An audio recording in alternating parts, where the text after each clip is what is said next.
who don't know me, my name is Austin, or like the way I like to think of it, Nick's best brother. Sorry, bro. All right, so I want to be straightforward with you guys.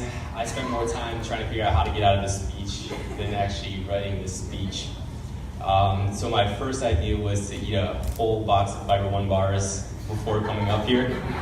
But I figured I didn't want to ruin my whole entire summer for a couple minutes of speech, so I didn't do that. So yeah, I wasn't able to get out of the speech, so I need a little bit of help from a good friend of mine to help me with the speech, Mr. Bud Light here. 1 second. Okay, we're good.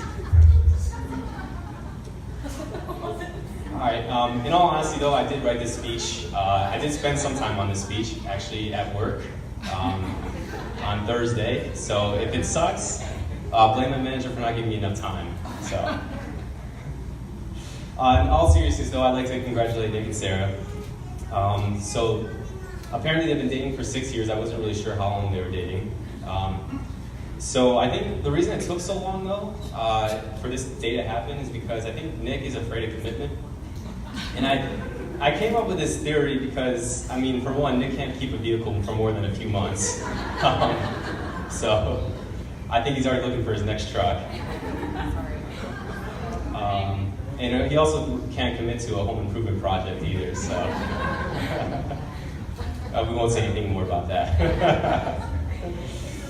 So Sarah, thanks for making him commit to the first thing possibly in his life here today. Sarah, I knew you were good for Nick when you moved in with me, Nick and Kevin, and you were able to put up with all three of us. I don't think a lot of girls in this world could do that, so I think, yeah, you guys are a good match. And I also want to let you know that, Sarah, yes, you are marrying a special guy. But when I say special, I mean sometimes mentally special. So, for instance, one time, so me and Nick, we used to have a lot of pillow talk back in the day that we used to get in trouble for by our dad, mostly. One of the stories Nick told me was back in grade school. You remember they used to have those tests for how many push-ups you could do, how many sit-ups you could do. Well, one time I think it was like a shuttle run. And Nick was like, yeah, like I started running and I was like, I wanted to get the highest time possible, so I ran, I was running real slow and like, well, that's not the purpose of the shuttle run. So I think needless to say, Nick met his goal and got the slowest time in the class.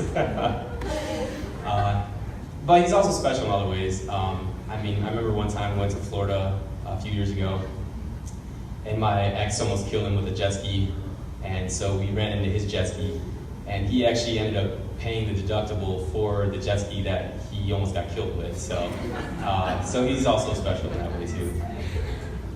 So I think this is the part of the speech where I'm supposed to offer up, some advice on marriage and love. But I think Pastor Josh did a good job of that today, so I won't go into any of that. Thanks, Nick, for being a great brother, but also thanks for the cheap rents for all these years. So. I'd like to do a toast and raise our glasses to a lifetime of joy, happiness, and a long marriage.